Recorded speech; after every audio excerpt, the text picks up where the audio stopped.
ब्रह्मानन्दं परमसुखदं केवलं ज्ञानमूर्तिं द्वन्द्वातीतं गगनसदृशं तत्त्वमस्यादिलक्ष्यम् ஏகம் நித்யம் விமலமச்சலம் சர்வதீ சாட்சிபூதம் பாவாதீதம் திரிகுணரகிதம் சத்குரும் தம் நமாமி. வந்திருக்கிற உங்கள் எல்லோருக்கும் வணக்கம். அவங்க கௌரி சொன்னது போல் சேரகத்துக்கு முன்னாலும் சேரகத்துக்கு பின்னாலும் பல நிகழ்வுகளில் பல பின்னணி சந்தர்ப்பங்களில் என்னை தொடர்ந்து இன்க்ளூட் பண்ணியிருக்காங்க. நிறைய போக்குவரத்துகள் உண்டு. அப்படி உங்களையும் சேரகத்தில் அவங்க இன்க்ளூட் பண்ணியிருக்காங்க, வந்திருக்கீங்க. ஒரு நல்லது நடக்கும்போது ஒன்று சேர்ந்துருக்கீங்கிறதுல ஒரு தனிப்பட்ட சந்தோஷம். பொதுவாகவே இந்த கோடைக்காலம் கடந்து வரக்கூடிய வசந்த காலம் ஒரு துளிர்ப்புக்கு, ஒரு புதிய உருவாக்கத்திற்கான இயற்கை சூழலாக இருக்குது. அதனோடு இணைஞ்சு இந்த கஃபே, குட்னஸ் கஃபேக்கு என்ன ஆங்கிலத்தில் தமிழில் சொல்கிறதுன்னு தெரியல. நாங்கள் குட்னஸ் ஒரு இனிமை அப்படின்னு சொல்லலாம். அந்த இனிமைக்கான ஒரு தொடக்கமாக இந்த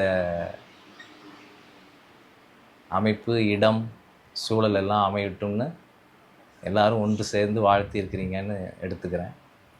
அதே மாதிரி இந்த இடத்திற்கு என்னை ஒரு முக்கிய அழைப்பாளராக அழைச்சி என்னென்னமோ சொல்லியிருக்காங்க. அது ஒரு பக்கம். அதே மாதிரி கௌரியை அறிமுகப்படுத்தி வச்ச சாந்தமாவையும் இந்த இடத்துல நினைவு கூறுறேன். ஏன்னா இவ்வளோ இங்கே நடந்துகிட்டு இருக்கிறதுக்கு ரொம்ப முன்னாடி இப்படி ஒருத்தங்க இருக்காங்க அப்படின்னு இவங்களை அறிமுகப்படுத்தி வச்சு அவங்களையும் மனதார நினைவு கூறுகிறேன். அதுக்கப்புறம் என்ன பேசுறது இங்கே அப்படிங்கிறது ஒரு பெரிய ஒரு உரையாடலாக இருந்துச்சு எனக்கு அவங்களுக்கும். எப்பவும் பேசுகிற மாதிரி ஆரோக்கியம், உணவு எப்படி சாப்பிட்ணும், மென்று சாப்பிட்ணும், 30 தடவை மெல்லணும், நைட்டு 7 மணிக்கு மேலே சாப்பிடக்கூடாது, இந்த மாதிரியே சொல்லிட்டு ஒரு மருத்துவ பார்வையில் உணவு குறித்து பேசுவதா, இல்லை உணவு குறித்து வேறு ஏதாவது பாசிபிலிட்டிஸ் இருக்கா அப்படின்னு எல்லாம் பேசணும். இன்னும் ஒரு பங்கு பார்த்திங்கன்னா, இந்த குட்னஸ் அப்படிங்கிற பேரை இவங்க தேர்வு செய்கிறதுக்கு முன்னாடி 2 பேரும் என்ன ஒரு முடிவுக்கு வந்திருந்தோன்னா, ஈகோ டேல்ஸ் அப்படிங்கிற பேருக்கு யோசிச்சுருந்தோம். நிறைய வணிக காரணங்கள், அதனால் அந்த பேரை வைக்க முடியல. ஆனால் அந்த பேருக்கு எப்படி சமாதானம் ஆச்சு மனசுன்னா, ஒவ்வொரு நீங்கள் சாப்பிடுகிற அல்லது நீங்கள் வாங்குகிற ஒவ்வொரு பொருளுக்கு பின்னாடியும் நிறைய கதைகள் இருக்குது, நிறைய உணர்வுகள் இருக்குது, நிறைய மனிதர்களுடைய தியாகங்கள் இருக்குது, உழைப்பு இருக்குது. இதையெல்லாம் பேசுகிற, பகிர்ந்து கொள்ளுகிற ஒரு இடமாக இந்த இடம் இருக்கணும்னா, இங்கே உட்காந்து ஒருத்தங்க அதை நினைக்கணும், இல்லை அதை பேசணும், இல்லை அதை பேசுறதுக்கான ஒரு சூழல் வரணும். ஒரு 100 பேர் வர்றாங்கன்னா 2 பேராச்சும் அதை பேசணுங்கிற எண்ணம் இருந்துச்சு. அதனால் ஈகோ டேல்ஸ் அப்படின்னு ஒரு வெப்போங்கிற ஐடியாவுக்கு வந்துருந்தோம். டேல்ஸ்னால் ஆப்வியஸாக கதைகள் இல்லைங்களா, சின்ன கதைகள், சின்னஞ்சிறு கதைகள் பேசணும்ல. பக்கத்து வீட்டுக்காரம்மா இதை சொல்லிச்சு, உனக்கு தெரியுமா அவங்க என்னானாங்கன்னு அப்படின்னு நாம் எளிமையாக பேசுகிற கதைகள். அதே சமயம் அதுக்கு ரொம்ப 1000 வருஷத்து காது வழியாக வந்த 1000 வருஷத்து பதிவு இருக்கும் அந்த மாதிரி கதைகளுக்கு. அதை தான் முடிவு பண்ணியிருந்தோம். அதனால் இன்றைய உரையாடலுக்கு அது மாதிரியான ஒரு கதைகளை எடுத்துக்கணுங்கிறது தான் என்னுடைய எண்ணமாக இருந்துச்சு. அதனால் கொஞ்சம் கதை கேட்போம், அளவாக சுவாரஸ்யமாக சில தகவல்களை கேட்போம். ரைட்? இது எல்லாமே ஒரு புனைவு கதை தான். ஒன்று மட்டும் சரித்திர நிகழ்வுன்னு குறிப்பிடுறாங்க, நடந்ததுன்னு குறிப்பிடுறாங்க. மற்றது எல்லாமே ஒரு செவிவழி கதை, ஏதோ ஒன்று சொல்கிறதுக்காக சொன்னது, நிஜமாக நடந்தது இல்லை அப்படிங்கிற மாதிரியான கதைகள். முதல் கதை எதை குறித்தது அப்படின்னா, ஒரு ஒரு பெரிய செல்வந்தர் அந்த ஊரில். அவருக்கு 3 பெண்கள். அவர் மரணப்படுக்கையில் இருக்கிறார். கிட்டத்தட்ட வயோதிகம் ஆயிடுச்சு. அவர் இறந்துருவோன்னு அவர் நினைக்கிறாரு.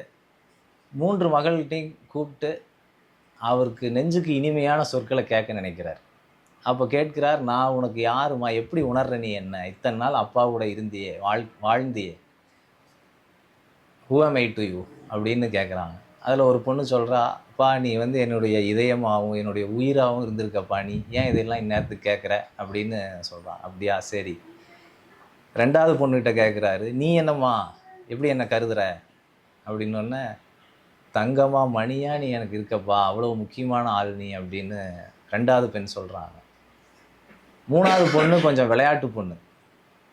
அது கொஞ்சம் அப்படியே அப்போட விளையாட்டுத்தனமாகவே இருக்குது. அதே சமயம் ரொம்ப விவரமான பொண்ணும் கூட. பொதுவாக இந்த கடைசி பெண்கள் விவரமாக விளையாட்டாக இருக்கிறத பார்க்க முடிகிறது. நீமா, உனக்கு அப்பா யார் அப்படின்னு கேட்டதும் அந்த பொண்ணு சொல்லுது, நீ வந்து சோத்தில் உப்பு மாதிரிப்பா அப்படின்னு விளையாட்டாக சொல்லிருச்சு. அவருக்கு அப்படியே சப்புன்னு ஆயிடுச்சு.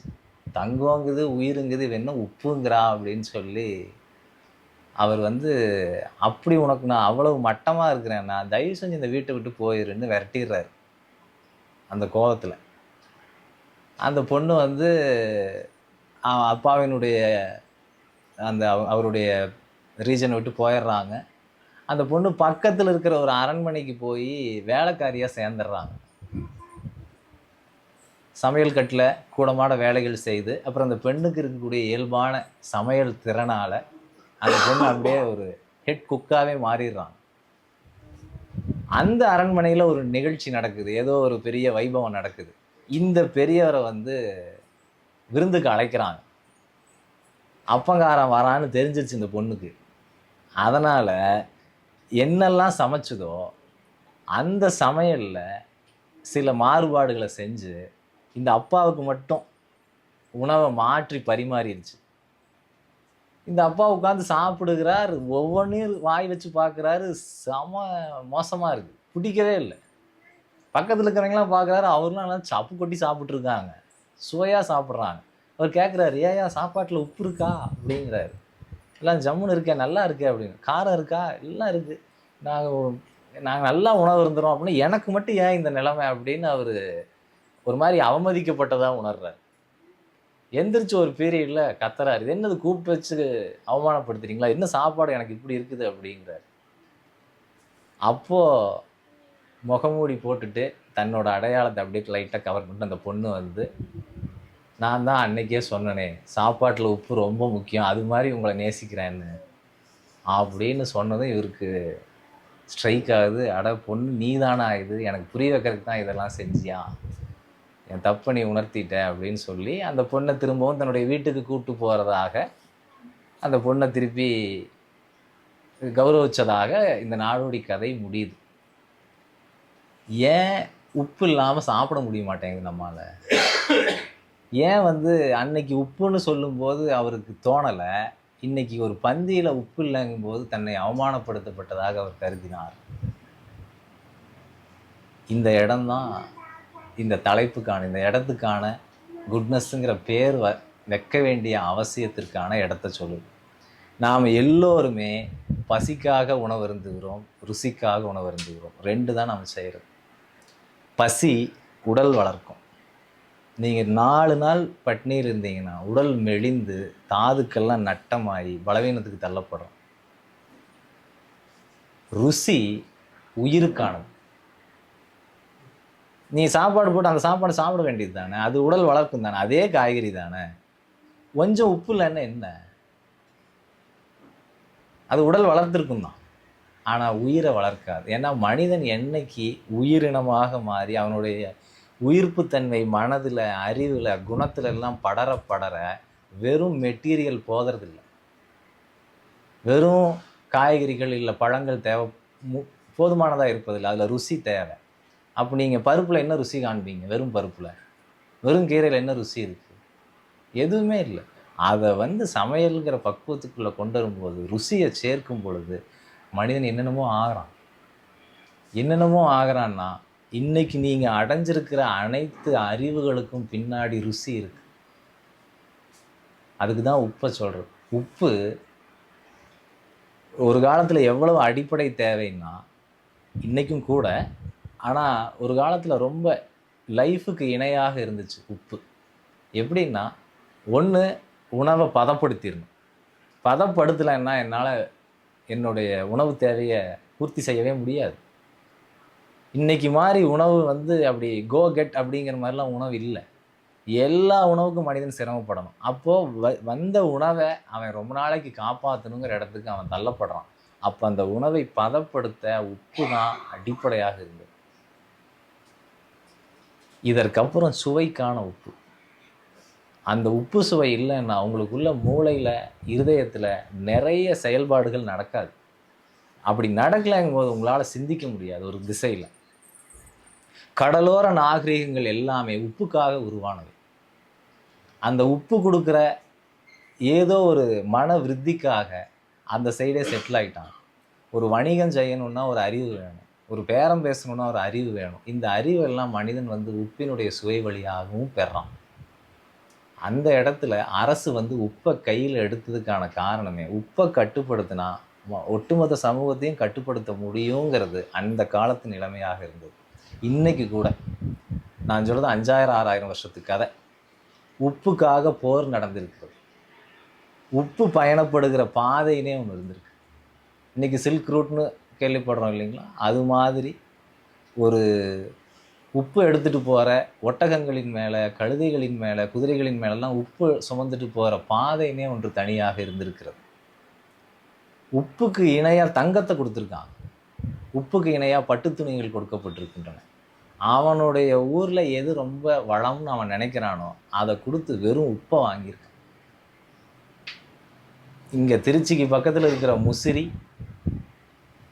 அவ்வளவு அந்நிய தேசத்திலிருந்து கப்பல்கள் உப்புக்காக முசிறி வந்து சென்றிருக்கின்றன குறிப்புகள் இருக்கு. இந்த உப்பு அந்த செல்வந்தருடைய மனதில் குட்னஸை தான் விதைச்சுது. குட்னஸை வந்து நீங்கள் இனிமைன்னு கருதலாம். ஏதோ அவருக்கு மனசில் இருந்த ஒரு அந்த தற்காலிக ஒரு சங்கடத்தை ஒரு அரை ஸ்பூன் உப்பு வந்து சரி கட்டுது அப்படின்னா, நம்மளுடைய ஒரு ஒரு கோவத்தில் வீட்டுக்கு வர்றீங்க, சாப்பாட்டில் உப்பு இல்லைன்னா ஏன் இன்னும் எக்ஸ்ட்ராவாக கோவம் வருது? உனக்கு உப்பு கம்மியாக சாப்பிட்றது வேண்டிய நிலைமை தானே உன் கோவமே சொல்லுது. நீ உப்பு சாப்பிட்டு சாப்பிட்டு தான் இவ்வளோ கோவமே படுற. ஆனால் அது உப்பு இல்லைங்கிறது இன்னும் எக்ஸ்ட்ரா கோவமாக மாறுது. அவ்வளவு தூரம் உங்களுடைய உயிருக்கும் உணர்வுக்கும் ஒரு சுவை, ஒரு பொருள் இங்கே வந்து பங்காற்றி கொண்டே இருக்குது தினசரி ஒவ்வொரு வாய் சாப்பாட்லேயும். ஆனால் இங்கே வணிகம் எப்படி நடக்குதுன்னு பாருங்கள். உப்பு 2 கிலோ எடுத்து இல்லை 1 கிலோ எடுத்து அப்படி பாக்கெட் பண்ணிட்டு இப்படிங்கிறதுக்குள்ளே பில் பண்ணிட்டு ஒரு 10 ரூபா 20 ரூபா, இங்கே எவ்வளோன்னு தெரில, நான் 2 ரூபாய்க்கு உப்பு வாங்கின நினைவு எனக்கு இருக்குது. கடைசியாக கல் உப்பு இங்கே 40 ரூபா வந்திருக்குமா, 30 ரூபா வரைக்கும் இன்றைக்கி வந்திருக்குது.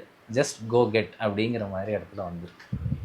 அவ்வளோ தூரம் சாதாரண உப்புக்கு பின்னாடி இவ்வளவு மகத்துவம் இருக்கிறது. மருத்துவம் சார்ந்து உப்பு பெரிய பங்காற்றுகிறது. உப்பிட்டவரை உள்ளளவும் நினைன்னு ஒரு பழமொழியை வேறு உருவாக்கி வச்சுருக்கோம் நாம். எவ்வளோ தூரம் எமோஷ்னலாக ஃபீல் பண்ணியிருக்கான் பாருங்க. உப்பு வச்சா லைஃப் லாங் நீ அவனை நினச்சிக்கோ அப்படின்னு சொல்கிறான். அப்படின்னா அது எங்கேயும் ரொம்ப வாழ்க்கையவே போஷிக்கக்கூடிய ஒரு பொருளாக, லைஃப் மேலே ஒரு பெரிய நம்பிக்கையை வச்சுட்டு நீங்கள் அடுத்து எதையோ ஒன்று எதிர்நோக்கிற தன்மையை கொடுக்கக்கூடியதாக சாதாரண உப்பு இருந்திருக்கிறது. இன்றைக்கு 30 ரூபாங்கிறது அன்னைக்கு அவன் கொடுத்த எந்த பொருளுக்கும் இணை இல்லை. இன்றைக்கி நீங்கள் 100 ரூபா உப்புக்கு வாங்கினீங்கன்னா கூட அன்னைக்கு நடந்த போர்களுக்கும் அன்னைக்கு நடந்த பரிமாற்றத்திற்கும் இன்றைக்கி நடந்த 100 ரூபா ஒருபோதும் இணை இல்லை. இன்றைக்கி இவ்வளோ சுலபமாக இருக்குது. ஏன் அப்படிங்கிறத ஒரு கொஸ்டினோட விடுறேன் நான். எப்படி இது இவ்வளோ தூரம் ஈஸ்டாச்சு, ரொம்ப சரளமாக எப்படி உப்பானது வெகுஜன மக்களுக்கு எளிமையாக போய் சேருது? இதற்கு பின்னாடி வேறு ஏதாவது காரணம் இருக்கா? வெறும் அரசியல் காரணங்கள் தானா, இல்லை வெறும்னே வணிகம் நல்லபடியாக வளர்ந்துருச்சு அது ஒன்று தான் காரணமா? இதற்கு பின்னாடி வேறு ஏதாவது திட்டம் இருக்குமா, இயற்கையினுடைய திட்டம் இருக்குமா அப்படிங்கிறதெல்லாம் ஒரு யோசனைக்கு எடுத்து ரைட். உப்பு பற்றிய இந்த தகவல் வந்து ஒரு பகுதி. அடுத்து பார்க்க போகிறது வந்து என்னவா இருக்கும்னு நினைக்கிறீங்க? ஏதாவது ஐடியா? சர்க்கரை. சர்க்கரை, இனிப்பு.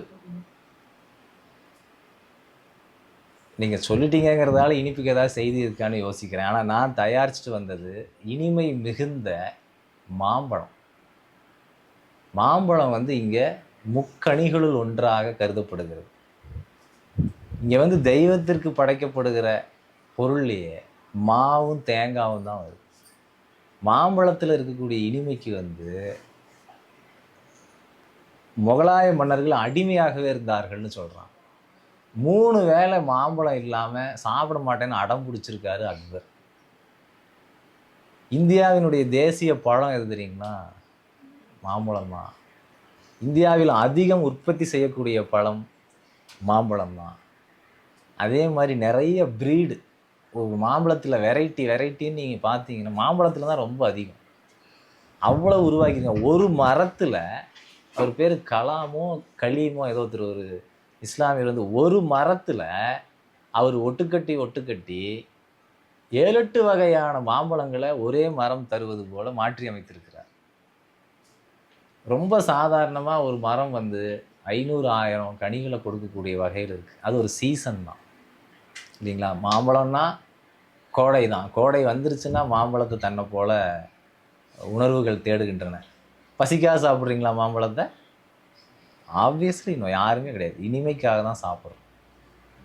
இதை குறித்த ஒரு நாடோடி கதை, இது பிலிப்பைன்ஸோட நாடோடி கதை ஒன்று இருக்குது.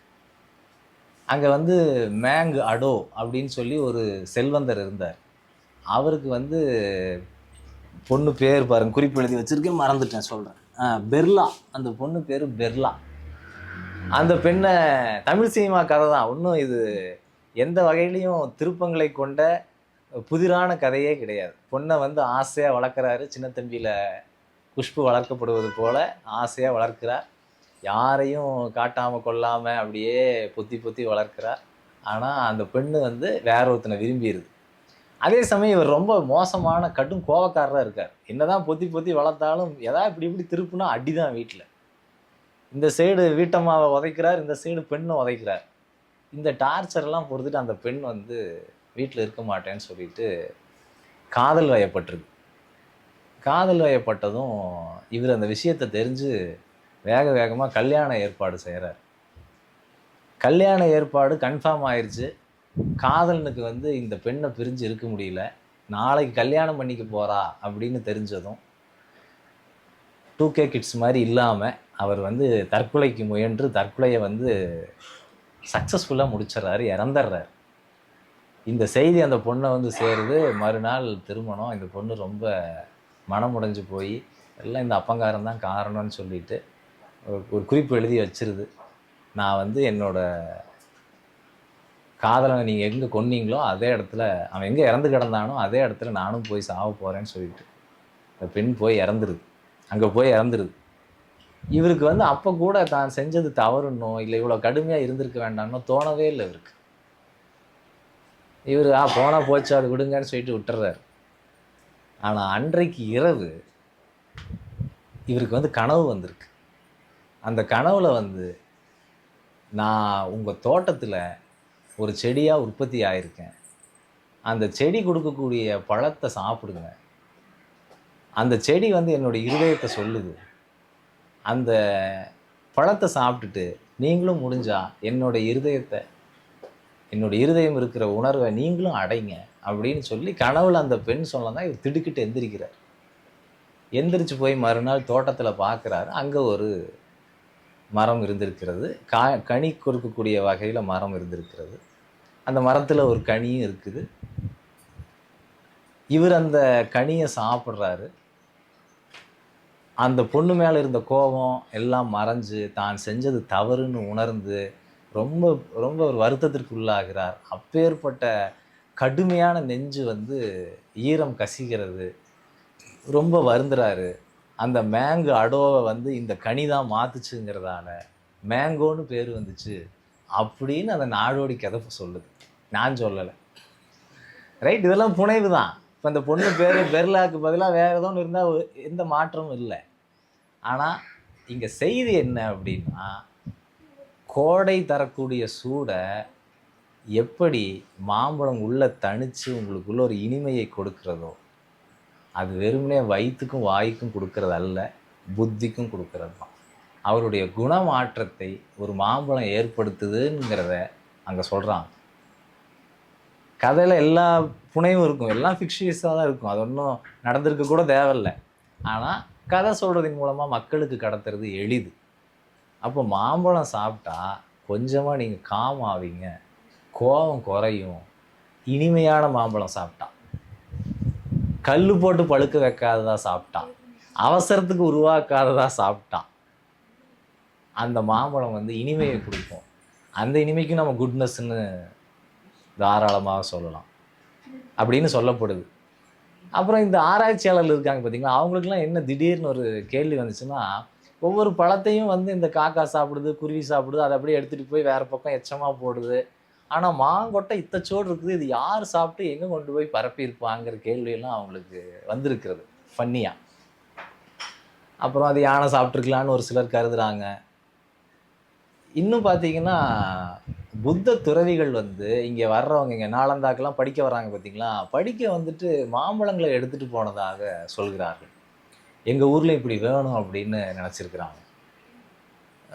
இந்த மொகல் கிங்கும் பார்த்தீங்கன்னா, மாம்பழத்தை வந்து தனியாக அதுக்குன்னே ஒரு தோட்டம் அமைக்கணும், பெரிய தோட்டம் அமைக்கணும்லாம் எல்லா பக்கமும் கடத்தியிருக்காங்க.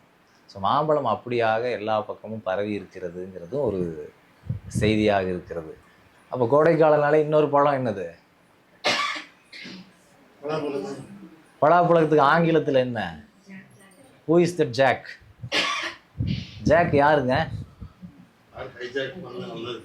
கரெக்ட். போர்த்துகீசியர்கள் வந்து பலாப்பழம் சாப்பிட்டு பலாப்பழத்தின் மீது பயங்கர காதல், உருள்றாங்க. இங்கேயே என்ன இப்படி ஒரு பழம் எங்களுக்கு கிடைக்கலையாடா, என்னடா இந்த ஊர் இப்படி எல்லாத்தையும் நல்லதாகவே கொடுத்துருக்கு அப்படின்ட்டு உருள்றாங்க. அப்படி போர்த்துகீசியர்கள் வந்து பலாப்பழத்துக்கு அவங்க ஊரில் வச்ச பேர் தான் வந்து ஜாக் ஃப்ரூட். ஆனால் அவன் ஏன் ஜாக்னு வச்சான்னு தெரியுங்களா? பலாப்பழத்துக்கு நம்ம ஊரில் தான் பலான்னு பேர். கேரளாவுக்கு போனீங்கன்னா அது சக்கப்பழம். சக்கப்பழத்தை சொல்ல முடியாமல் அவன் ஜாக்னு சொல்லி தான் அது ஜாக் ஃப்ரூட்டாக மாறியதுன்னு எகைன் உணவு சார்ந்த வரலாற்று குறிப்புகள் சொல்கின்றன. ஸோ அந்த ஹூ இஸ் தட் ஜாக் அப்படின்னா அது நம்ம கேரளா ஜாக் தான் அதுக்கு அந்த காரணமாக இருந்திருக்கிறாரு. அவர் சொன்ன மாதிரி ஹைஜாக் பண்ணிட்டு போயிட்டாங்கன்னா எஸ் அதுதான். பலா வந்து பல வகைகளில் புராண குறிப்புகளோ இல்லை இலக்கிய குறிப்புகள்லையோ வந்து பலா ரொம்ப அடிக்கடி பேசப்பட்டிருக்கிறது. ஔவையார் சொல்கிறாங்க,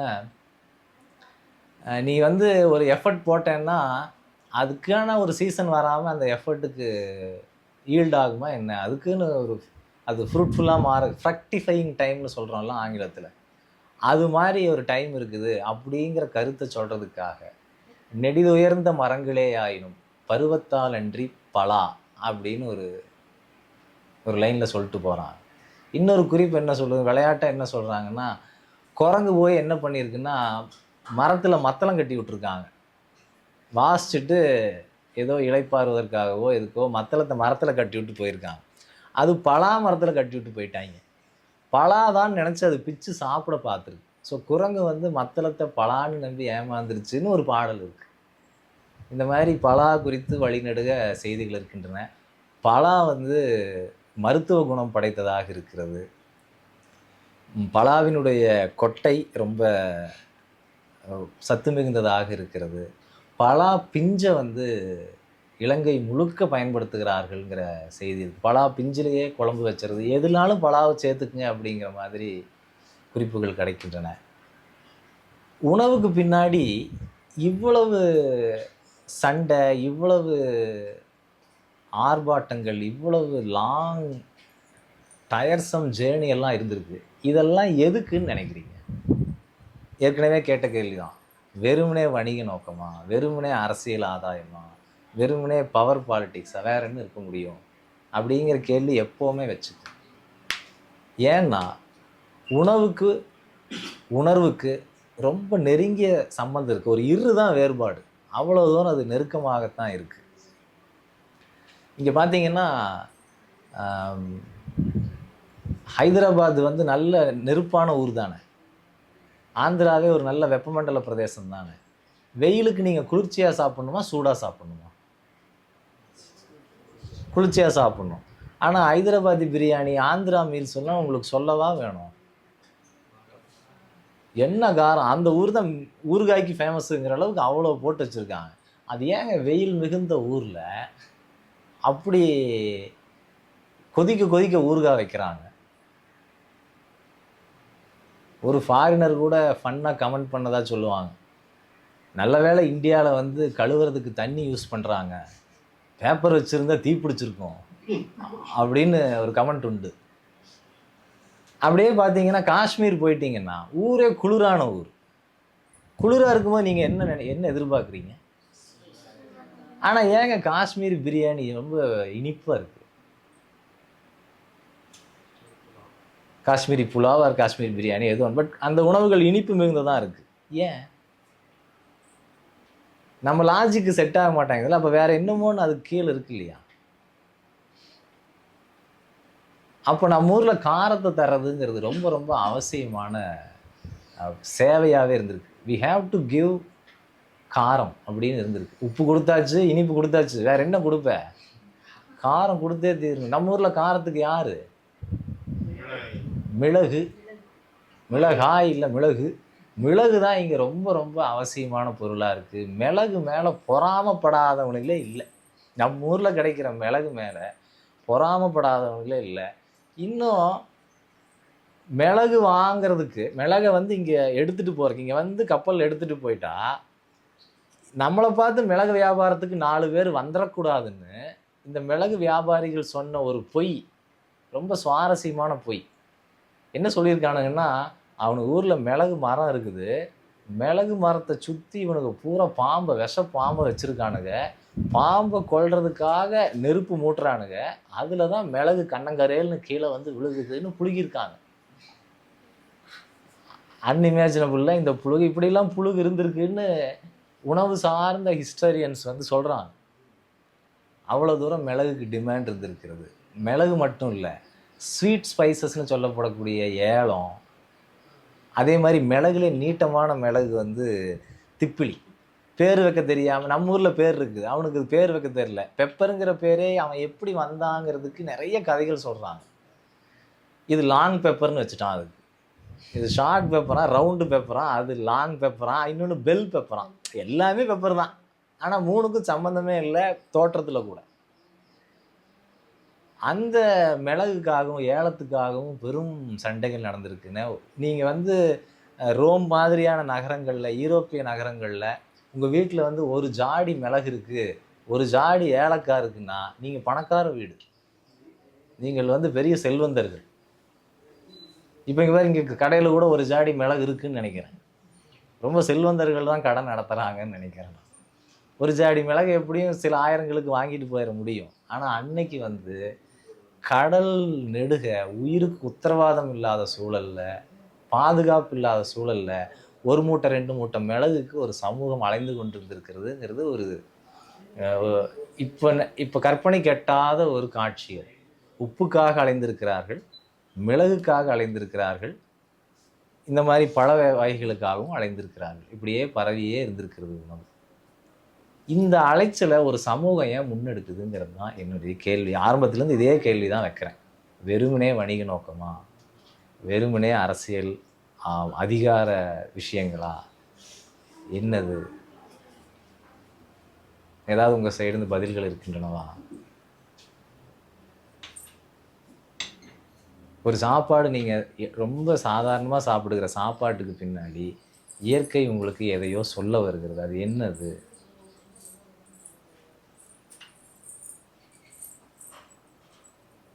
உங்களை அது எதுக்கோ தயார் பண்ணுதே, அது அள்ளி அள்ளி கொடுத்துட்ருக்குதே ருசி ருசியாக. அது எதுக்கு? சாப்பிட்டுட்டு நெட்ஃப்ளிக்ஸில் படம் பார்க்குறக்கா? சாப்பிட்டுட்டு ஐபிஎல்லில் செட்டில் பண்ணிக்கிறக்கா நம்மளை? இல்லை ஏதோ ஊர் சுற்றுவதற்கா? எதற்கு? இந்த கேள்வி ரொம்ப வைட்டலான கொஸ்டின்னு நான் நினைக்கிறேன். எல்லா உணவுக்கு பின்னாடியும் இயற்கை சொல்லுகிற ஒரே செய்தி தான் இருக்குது. இங்கே நீ பூமிக்கு வந்ததனுடைய நோக்கம் இங்கே லக்ஸுரியை அனுபவிச்சுக்கிட்டு இங்கேயே செட்டில் ஆவதற்கு அல்ல.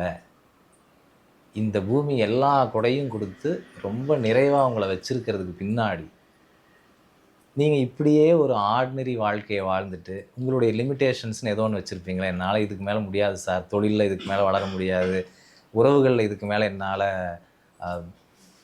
சண்டை போட்டு இல்லை சமாதானமாகி செய்ய முடியாது என்னால் எதை, நான் இப்படியே அடிமையாக இருக்க வேண்டியது தான், இல்லை இப்படியே என்னுடைய சென்ஸுக்கு நான் அடிமையாக இருக்க வேண்டியது தான், என்னோடய ஈகோவுக்கு நான் அடிமையாக இருக்க வேண்டியது தான். இந்த மாதிரி உங்களுடைய லிமிட்டேஷன்ஸ்குள்ளே நீங்கள் இருந்து உங்களுடைய பாசிபிலிட்டிஸ் எல்லாத்தையுமே எக்ஸ்ப்ளோர் பண்ணாமல் ரொம்ப லிமிட்டடாக வாழ்ந்துட்டு இருக்கிறதுக்கு தான் நீங்கள் வந்தீங்கன்னா பூமி இவ்வளவு குட்னஸை தர்றதுக்கான உணவுகளை உற்பத்தி செய்திருக்காது. எல்லா வகையான சுவையும் உங்களுக்குள்ளே ஏதோ ஒரு நிம்மதியை தருதில்ல. அந்த மாங்காவை சாப்பிட்டுட்டு நிம்மதியை அடைந்த அந்த பெண்ணோடைய அப்பா, உப்பை சாப்பிட்டு நிறைவடைந்த அந்த செல்வந்தர், இவங்களுக்குள்ள மனசுக்குள்ளே ஏதோ ஒரு நிம்மதி வருதில்ல. அந்த நிம்மதி தான் வாழ்நாள் முழுக்க நாம் எல்லாம் தேடுறது. ஏதாவது ஒன்று செஞ்சு நிம்மதி அடைய மாட்டேனான்னு தான் எல்லோருமே தேடுறாங்க. கோயிலுக்கு போனால் அடைய மாட்டேனா, ஊர் சுற்றிட்டு வந்தால் அடைய மாட்டேனா, புதுசாக துணி வாங்கினா அடைய மாட்டேனா, இது எல்லாமே ஷார்ட் டேர்மாக இருக்கிறது பாரு, அடைய முடியல. ஆனால் ஒவ்வொரு வாய் சாப்பாடும் இந்த குட்னஸை கொடுத்துக்கிட்டே இருக்குது. ஐ ஃபீல் குட்னு சொல்கிறோம் எல்லாம் சாப்பாடை சாப்பிட்டுட்டு. அந்த குட்னஸை நீங்கள் வாழ்க்கை முழுக்க நீட்டிக்கிறதுக்காக மட்டுமே இந்த உணவு இப்படியான ருசியோடு கொடுக்கப்படுகிறது. வெறுமனே உங்கள் உடலுக்கு தான் உணவுன்னு நினச்சிங்கன்னா, ரத்தத்துக்கு தான் உணவு, கால்சியத்துக்கு தான் உணவு அப்படின்னு நினச்சிங்கன்னா, உணவு இவ்வளவு ருசி மிகுந்ததாக உங்களுக்கு இருக்க தேவையில்லை. எத்தனை ஃப்ளேவர், ஒரு முறுக்கு பார்த்தீங்களா எத்தனை வச்சுருக்காங்கன்னு. ஒரு போண்டா போட்டால் என்னென்ன வகையில் போடுறாங்க. சட்னி பாருங்கள், எத்தனை சட்னி, எத்தனை ஊறுகாய், எத்தனை சாம்பார். இதெல்லாம் எதுக்காக? அப்படியே சாப்பிட்டுட்டு இதே உடம்புக்குள்ளே இப்படியே லிமிட்டடாக இருந்துட்டு போகிறதுக்கான நிச்சயமாக இல்லை. உங்களுடைய பீக் பாசிபிலிட்டி, உங்களுடைய உயர்ந்த சாத்தியம் அப்படின்னு ஒன்று இருக்குது. அது அவங்க ஒருத்தங்களுடைய ஸ்பிரிச்சுவல் நேச்சர் தான். அதை அடையிறதுக்காக மட்டுமே இயற்கை இவ்வளவு புஷ் கொடுக்குது, உங்களுக்கு இவ்வளவு சப்போர்ட் செஞ்சு கொடுக்குது, இவ்வளவு தூரம் இன்க்ரீடியன்ஸை உற்பத்தி செஞ்சு தருது. இதை ஒவ்வொரு உயிருடைய மனதுக்குள்ளேயும் சென்று அது பதிச்சதுனால தான் எல்லாரும் இந்த உணவுக்காக ஊர் ஊராக ஓடிருக்காங்க. அவனை அறியாமல் அவனுக்குள்ளேருந்து அந்த பல்ஸ். விலங்குகள் எதுவுமே அப்படி போக மாட்டேங்குது இல்லைங்க. அது பாட்டுக்கு கிடச்சதை சாப்பிட்டுக்கிட்டு இல்லை வேட்டையாடி சாப்பிட்டுக்கிட்டு அங்கேயே இருந்துக்குது இல்லை. அது பயிர் பண்ண மாட்டேங்குது, அது போய் ட்ரேடு பண்ண மாட்டேங்குது. ஏன்ட்ட இது இருக்குது ஓன்ட்டு அதை கொடுன்னு எதுவும் கேட்கறது இல்லை. ஆனால் மனிதன் செய்கிறான். ஏன்னா அது உயிரோடைய அடிப்படை பல்ஸ். அது உங்களுக்குள்ளேயும் இருக்குது, எல்லாருக்குள்ளேயும் இருக்குது. But we are not approaching it, we are not welcoming it. அதை யாரும் போய் இதுக்கு தானா இதுன்னு யாரும் தெரிஞ்சுக்க மாட்டாங்க. ஒரு இடத்துல சங்கரர் சொல்கிறாரு, 4 நாள் பட்னி இருந்துப்பார், உன்னுடைய ஸ்பிரிச்சுவல் சென்ஸ் எனேபிள்டாக இருக்காதுங்கிறான். பசி வந்தால் 10 பறந்து போகும்னு ஒரு பழமொழி படிக்கும். அப்போ உணவெல்லாம் கொடுக்கறது, சுவையெல்லாம் கொடுக்கறது, அதில் இவ்வளோ வகையை காமிக்கிறது, இது எல்லாமே ஒரே ரீசனுக்கு ஆகும். செல்ஃபுக்குள்ளே அபைடாது. உங்களுடைய சோர்ஸ் உங்களுக்குள்ளே இருக்குது, நீங்கள் அதோடு போய் கனெக்ட் ஆகிறதுக்கு வேறு எந்த பர்பஸும் கிடையாது. இறைவனை வெளியே வணங்குறது, சில ரிச்சுவல்ஸில் இருக்கிறது, இது ஒரு வகை. இது ஒருத்தங்க அவங்களுடைய மன திருப்திக்கு செய்கிறது ஒரு வகை. ஆனால் தன்னை படைத்த பொருள் உள்ளேயே இருக்குங்கும் போது இந்த உள்ளே இருக்கிறத ஒரு செகண்டாச்சும் பார்க்குறது ஒவ்வொருத்தங்களுக்கு ஒவ்வொரு சமயத்துலேயும் அவங்க செஞ்சே ஆக வேண்டியது. உங்கள் வீட்டுக்குள்ளே ஒரு லாக்கரில் 1,00,000 ரூபா இருக்குன்னா நீங்கள் அதை அடிக்கடி எடுத்து பார்க்கக்கூடாதா? பார்க்கணும்ல. ஒரு நியூஸில் செய்தி வந்துச்சு, கேள்விப்பட்டீங்களா? ஒரு ரொம்ப ஏழ்மையாக இருக்கிற ஒரு அம்மா தன்னோட குழந்தைக்கு காது குத்துணுங்கிறதுக்கு வேண்டி கடினமாக வேலை செஞ்சு நிலத்துக்குள்ளே 1,00,000 ரூபாய் புதைச்சி வச்சுருந்துருக்கு. அந்த வேலை வந்ததும் எடுத்து பார்த்தா ரூபா நோட்டெல்லாம் கரையான் தின்றுச்சு. Pathetic state. பாவம், 1,00,000 ரூபா இழந்துருச்சு, கரையான் ஆறிச்சு. அந்த அம்மா அடிக்கடி எடுத்து பார்த்துருந்தா. இந்த சேம் வே உள்ளுக்குள்ளே இருக்கக்கூடிய அந்த பொருள் அழியாமல் காப்பாற்றணுன்னா நல்ல உடல் வேண்டும். நல்ல உடலுக்குள்ளே உயிர் நல்ல சென்ஸில் இயங்கணும். அதற்கு ருசி அவசியம். அதுபோல் ஒரு ருசியை கொடுக்கறதுக்கு இந்த குட்னஸ் கஃபே காத்திருக்கு, தயாராக இருக்குங்கிறத ஒரு செய்தியாக சொல்லி என்னுடைய உரையை நிறைவு செய்து கொள்கிறேன். ஏதாவது கேள்வி இருந்தால் கேளுங்க, பேசிட்டு அப்படியே விட்டுட்டு போயிடக்கூடாது. I am open for questions.